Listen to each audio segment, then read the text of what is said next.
जय जय दोस्तों, जय जय दोस्तों। हमारे देश को आज़ाद हो गया 80 साल हो गए, मगर अभी तक हमारे देश में बच्चों को पढ़ने के लिए गवर्नमेंट की पक्की स्कूलें नहीं हैं। जहाँ वहाँ कच्ची स्कूलों में बच्चे बैठते हैं, मजबूत टाइप का सेपरेट बांधकाम नहीं है। ऐसे कोई कंस्ट्रक्शन गवर्नमेंट की तरफ से 80 सालों में परफेक्टली नहीं किया गया है। वो एकदम गिरने की हालत में है। हजारों लाखों स्कूल छोटे बच्चों की, प्राइमरी स्कूल जिसको हम बोलेंगे, और हाई स्कूल और कॉलेज का एजुकेशन तो इन्होंने बेच दिया। इनके इनके जो बड़े बड़े वो है, कौन दोस्त, जिनको इंटरेस्ट है कि कम से कम उन्हीं का घर भरने का काम चल रहा है हमारे देश में, वो सारे नेता लोगों के स्कूल है। और जो स्कूल है उसमें ज़्यादातर स्कूलों में बारिश का पानी टपकता है। प्राइमरी स्कूलों की बात कर रहा हूँ मैं भाइयों। कॉलेज का एजुकेशन इन्होंने बेच दिया। तो ऐसी हालत में हम यदि इसको सोचेंगे गहराई से कि टॉयलेट नहीं है, कई स्कूलों में लाइट भी नहीं है, और बोले स्कूल दिन में भरती है, लाइट की क्या ज़रूरत है। और एक ही मास्टर है 1 लाख स्कूलों में। अभी पेपर में डिक्लेयर हो रहा है कि ये हालत जो एजुकेशन की है वो देश की जनता को मालूम भी नहीं, और इनको ज़्यादातर इंटरेस्ट बड़े प्रोजेक्ट करने में है, क्योंकि उसमें कमीशन मिलता है। करोड़ों का कमीशन खाओ, लूटो और देश को बर्बाद करो, यही पॉलिटिशियन लोगों की धारणा है। और इसमें एजुकेशन जो महत्वपूर्ण है आदमी की ज़िंदगी में, या बच्चों के नवी पीढ़ी को एजुकेशन क्लास क्वालिटी का, अच्छे क्वालिटी का सब बच्चों को फ्री में सैलरी के साथ मिल सके। जैसे मैं हरदम बोलता हूँ, मेरी बहुत इच्छा है सैलरी के साथ स्कूल में बच्चों को एजुकेशन देने की। अच्छी स्कूल की बिल्डिंग हो, उधर टॉयलेट सेपरेट हो, लड़कियों का लड़कों का अलग अलग हो, 2-4 टीचर हो। तो आप लोगों को इस पे ध्यान देना चाहिए। देश की जनता ने भी नज़रअंदाज कर रहे बहुत सी चीज़ें, जैसे चल रहा है वैसे चल रहा है। जैसे नेता लोग देश को बेच रहे, बस उसको बेचने में ही लोगों को भी ऐसा लगता है कि जो कुछ चल रहा है बहुत बढ़िया चल रहा है। तो ये गलत है दोस्तों। जब तक जनता आवाज़ नहीं उठाएगी उसको कुछ नहीं मिलेगा।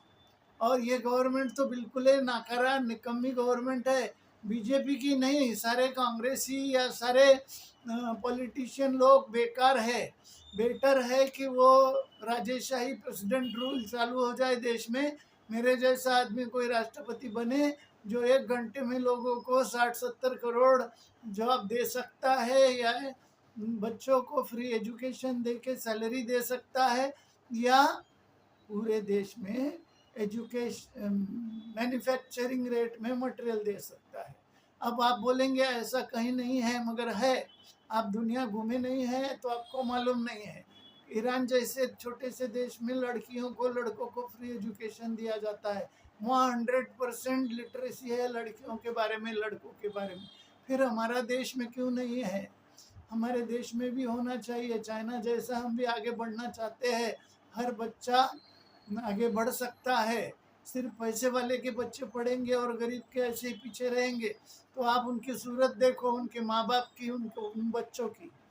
कॉलेज में जो पढ़ रहे हैं या हाई स्कूल में पढ़ रहे हैं, उनके चेहरे उतरे हुए हैं। उनको मालूम है कि फीस नहीं भर सकते उनके माँ बाप, उतनी कमाई नहीं, क्योंकि उनको भी जॉब नहीं है।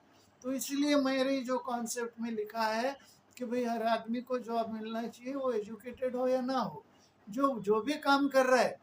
क्योंकि इंडस्ट्री में काम करने के लिए हमको लोग चाहिए, तो सारी इंडस्ट्री में लिखे पढ़े ही लोग रहेंगे ऐसा नहीं है।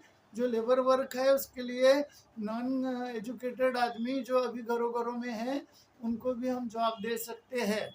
और मेरे पास तो सारी कॉन्सेप्ट रेडी है, मगर कुछ भी नहीं हो पा रहा है। सिर्फ इन फालतू लोगों के पीछे दौड़ रहे लोग पागलों की तरह। अभी परसों और पुणे में कार्यक्रम हुआ तो राहुल गांधी के पीछे ही दौड़ रहे लोग। तो उन्होंने कुछ देखा ही नहीं है, उनको कुछ मालूम ही नहीं है। जैन जी के लोगों को, उनके माँ बाप को भी तो ये बात समझनी चाहिए कि भाई किसके पीछे दौड़ने की ज़रूरत नहीं है, व्यवस्था के विरोध में आवाज़ उठानी चाहिए। अब जो माँ बाप पेपर ही नहीं पढ़ते हैं क्योंकि उनके पास दाल चावल आटा लेने को पैसे नहीं है, वो कहाँ से न्यूज़पेपर 10 रुपये का लेके पढ़ेंगे? नहीं पढ़ सकते। लोगों की हालत बहुत खराब है और उनके चेहरे बताते हैं कि वो कितने खाना खा के आए हैं, वो उनके घर में क्या खाना बन रहा है। तो जो एकदम ही लो क्वालिटी का खाना खा के गरीब लोग जी रहे हैं, उनको 2 टाइम का अच्छा स्टैंडर्ड खाना भी नहीं नसीब है भारत में। 80 साल हो गए हम आज़ाद होके, कि उसका एक ही कारण है, ये फालतू नेता लोग और फालतू अधिकारी। इनके चुंगल से जब तक देश को आज़ाद नहीं कराएंगे, सारे पॉलिटिशियनों को देश के बाहर करना चाहिए या उनसे सत्ता छीन लेनी चाहिए। ये जनता आसानी से कर सकती है।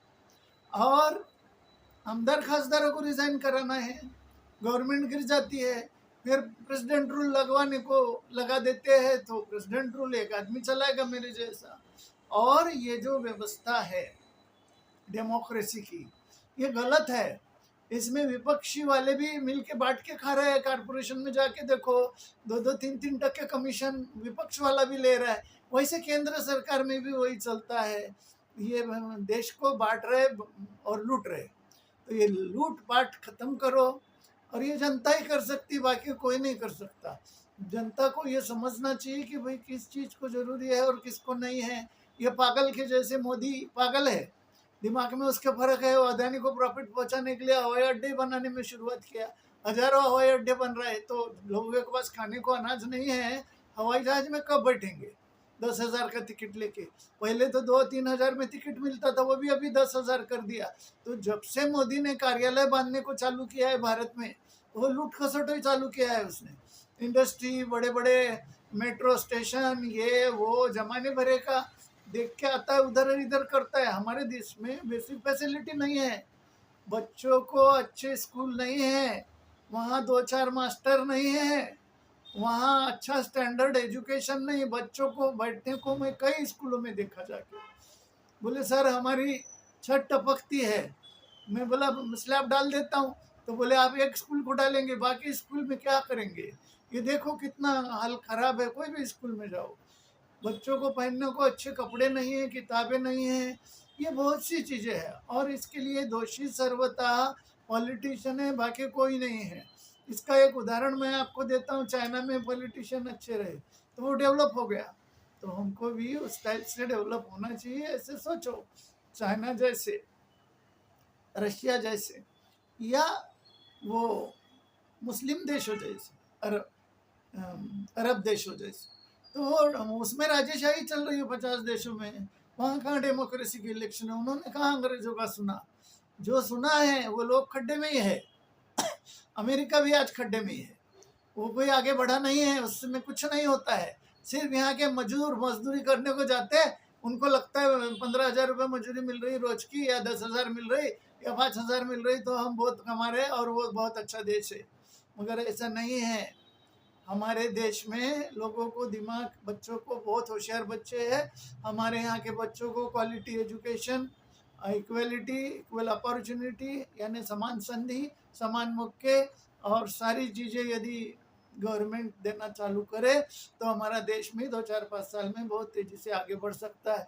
और मेरे जैसा राष्ट्रपति हो तो मैं तो 1 ही साल में आपको बताऊंगा, दिखा दूंगा दुनिया को कि क्या हो सकता है इस देश में और दुनिया में।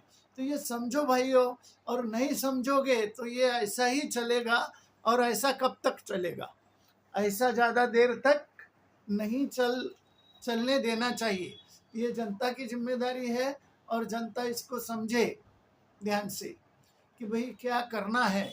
तो मैं रोज़ रोज़ मेरा वीडियो देखेंगे तो भी समझ जाएंगे कि भाई अपने को क्या करना जरूरी है।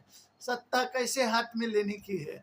सत्ता हाथ में लेंगे, जनता ले सकते हैं, सभी आमदार खासदारों को भगाओ तो सब हो जाएगा। कोई भी चीज़ इम्पॉसिबल नहीं है, हर चीज़ पॉसिबल है। कोशिश करेंगे तो, एक ही होगी तो, सब एक मिलके लड़ेंगे तो हो सकता है। कोई भी चीज़ इम्पॉसिबल नहीं। तो भाइयों आज के लिए इतना ही, फिर कल मिलेंगे।